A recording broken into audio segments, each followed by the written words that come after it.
Power to the truth. I am entitling this video An Ancient War.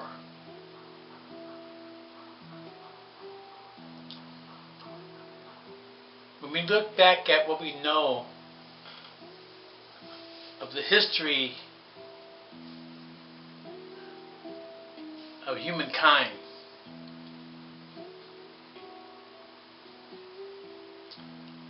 at least since classes arose, there has been war. Perhaps not so in ancient indigenous communal societies, but when classes arose. I define war as politics with bloodshed, and politics is war without bloodshed. So war and politics are interconnected.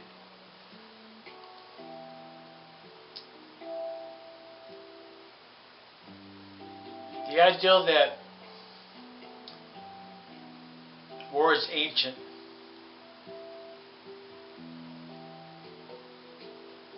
means that we have always had war, in one way or another, to one degree or another. I hate using the word always. But as a rule, war has taken place in human society. Now, whether it's war within a family, tribal warfare, war between countries, or a global war. We have so far have had World War I, World War II, and now there is a lot of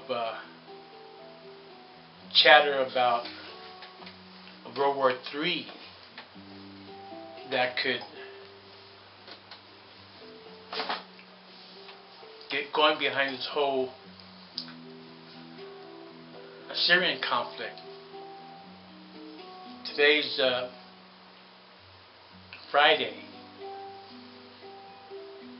August 30th, 2013. So there's a big question about if and when the U.S. is going to attack Syria with Tomahawk missiles or not, because of the chemical weapons, and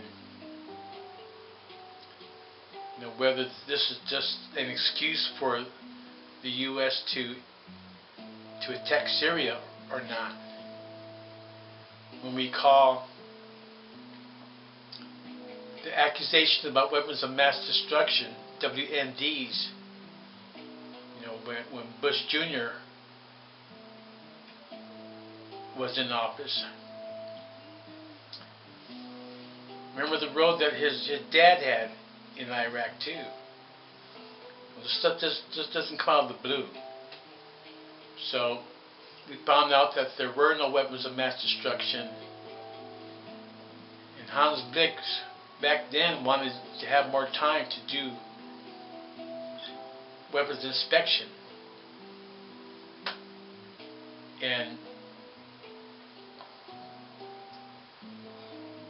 we're in a similar type situation here in Syria. And for people to say that there's no comparison is to mask over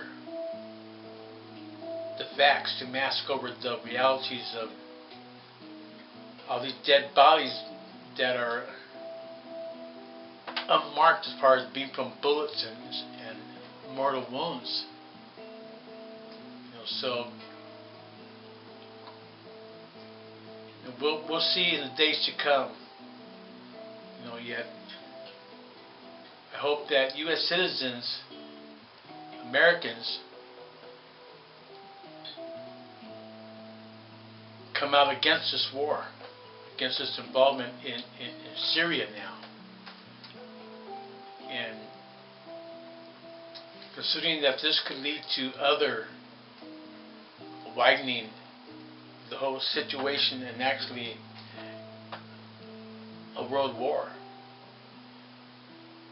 Because Russia backed Syria, Iran backed Syria, two powerful countries. And Britain is kind of weak about supporting the USA, and they bring up Iraq. Who can blame them? So Obama talked about about the red line in terms of chemical weapons or chemical warfare, and so he kind of stuck his neck out,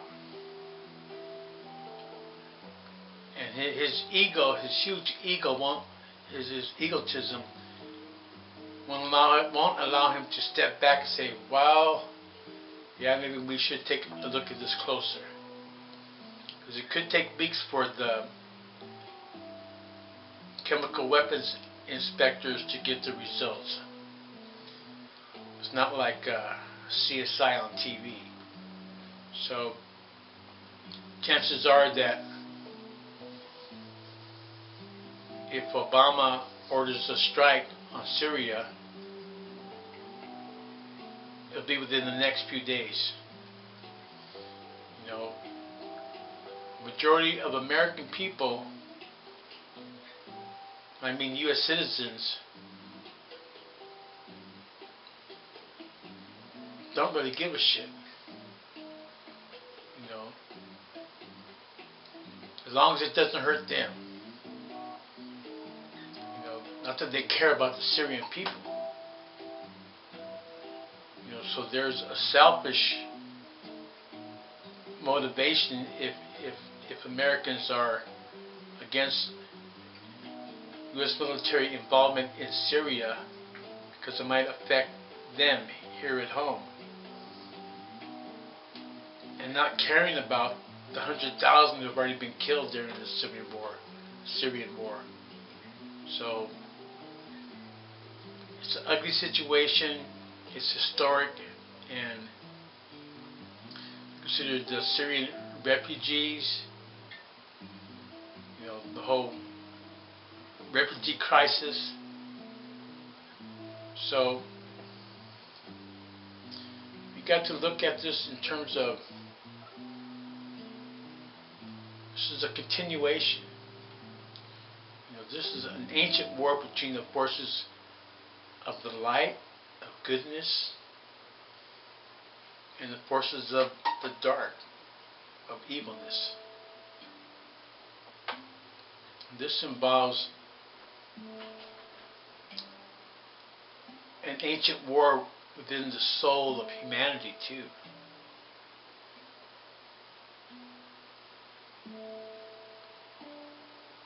See, we have the potential for good or for evil as human beings. That's why I emphasize that we work on our character defects, 7 deadly sins, which include greed, as in greed for oil, and do this on a personal, individual level. So that if we live long enough, since we are an endangered species, if we live long enough, then we can root out our own evilness and have goodness dominate our souls. Have goodness take over our souls, so that the roots of war are rooted out. You know, that's not going to happen just by consciousness. This takes the transformation of connected reality, where the people need to be in power. People need to have ownership and control of the land, the institutions, the media, the world. You know, and there needs to be a true democracy, not the mirage that we're fed here in the USA. So, if we learn to accept connected reality as it is, whether we agree or not with it being the way that it is, but is, and comprehending that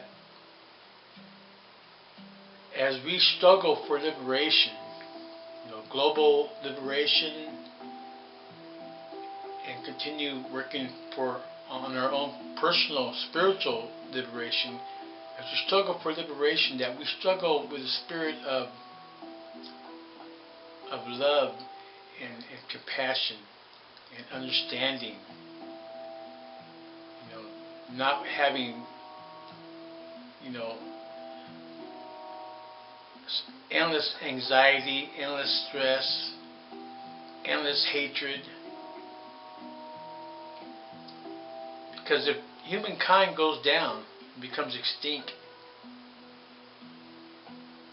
it will be the cumulative effects of our own character defects. That's why it's important to get rid of our character defects. You know, greed, for starters. So this is the ancient war. This is the ancient struggle. You know, it was before Cain slew Abel of the Bible. You know, when I was born, we had the Korean War was going on. Then World War I and World War II. Now we're looking at a possible World War III for real. Not just the hype you see on the internet. In fact, there's so much crap on the internet that you really need to research for yourself. You know, that to see what is true and what's not. You know, search and research for the truth, and understand that the ancient war is not just in the external world. It's also within us. You know, there's still that tension, that yin-yang between the good in us and any remnants of evil in us. So until we're able to root out that evilness from the souls of humankind,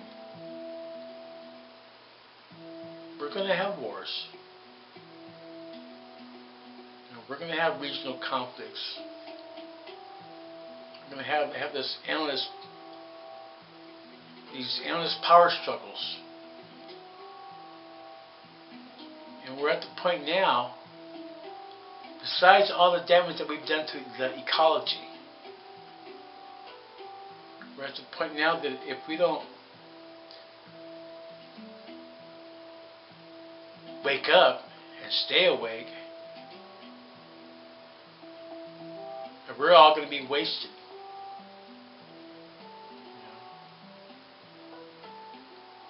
And we can talk about the apathy of the American people.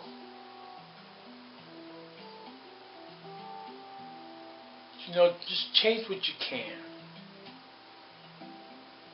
You know, we don't have control of ABC, CBS, NBC, corporate media.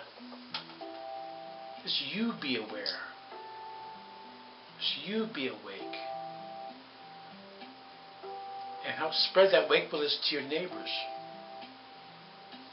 Talk it up with people. When you're around people, don't talk about a bunch of irrelevant bullshit. Talk about something meaningful. Talk about the issues of the day. Talk about how we can change stuff. What should be changed, and how do we create change, so that there's that consciousness of that, yeah, we're alive here. That, yeah, we make a difference. Yeah, what we do and say and believe matters. We have the power to impact upon connected reality. Remembering that power is the dual capacity to, first of all, correctly define connected reality and then change it in a desired manner. Change it in a way that we project. Change it in a way that we envision. So we got to correctly define connected reality and then have the vision to transform it. We may not be able to save humanity, but we'd be fools not to attempt it. We'd be fools not to try. We would be cowards to give up. One thing I can't stand is a coward.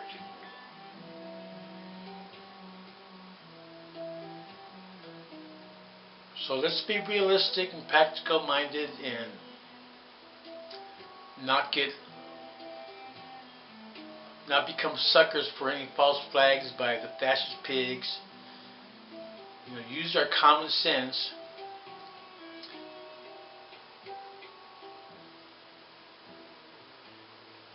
and be on guard.